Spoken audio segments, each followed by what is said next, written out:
AASHTO, building a legacy of leadership for more than 100 years. Here now is part one of our conversation with retiring Executive Director, Frederick "Bud" Wright.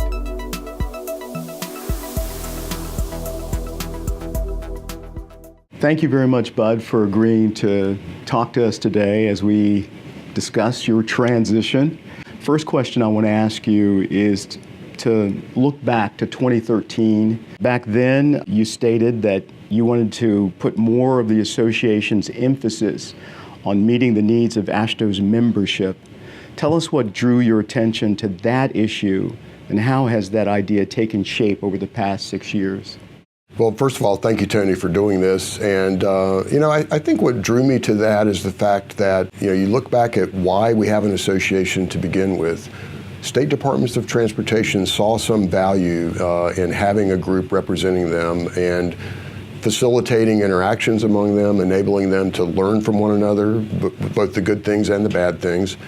And it just felt to me like if we could really keep the members focused on that this is their association.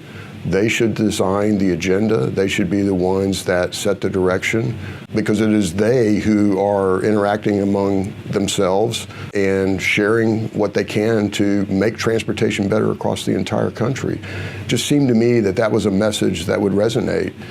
One of the things that we've tried to emphasize over the 6 years that I've been here is let's use our members to the best advantage. They really are important to making the case for transportation investment in this country, and we've seen it reflected in many ways. As they visit members of Congress, as they represent us in other venues, state transportation directors really do carry a lot of significance in our country and our society, and utilizing them to carry our message has really been effective, I think, over these past 6 years.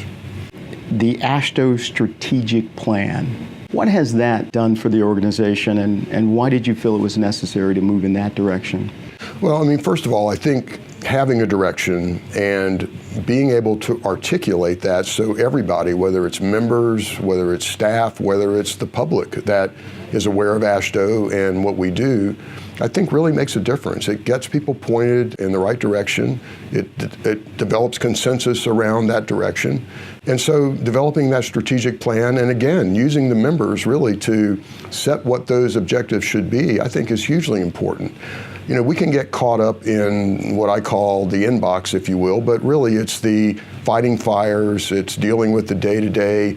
I could spend 8 or 10 or 12 hours a day just doing that, but if you have that strategic underpinning, if you have those goals that everybody knows that at the end of the day, that's what we're going to be measured against and that's what we're trying to achieve, I think it focuses everybody and gets everyone headed in the right direction and in the same direction. Let's talk about national policy and some of the important developments that have happened in the course of your time here at AASHTO. Of course, many groups, Bud, were involved with the passage and the eventual implementation of the 5-year Fixing America's Surface Transportation Act, known as FAST. But I'd like you to reflect on AASHTO's role, not just AASHTO itself, but its membership in helping to make that a reality. Well, it was all us. It wouldn't have happened without us. I'm being facetious, of course, because it does take a village to use somebody else's statement to achieve a major piece of legislation. We were integral, I think, in many of the elements that ended up being in that legislation being there. We brought forward our positions that I think were well developed, and I'm going to go back to our membership and say it really came from the membership, from our committee structure, from both the technical level and the political level, sort of saying, here are the things that are going to be important to state departments of transportation moving forward. And we ended up seeing many of those things in the FAST Act. Did everything that state DOTs would have wanted end up there? No. Certainly we would have liked to see more investment, frankly. But a lot of the structure, many of the provisions are ones that were very much supported by state DOTs and ones that we as AASHTO staff and our membership promoted with their legislators in Congress.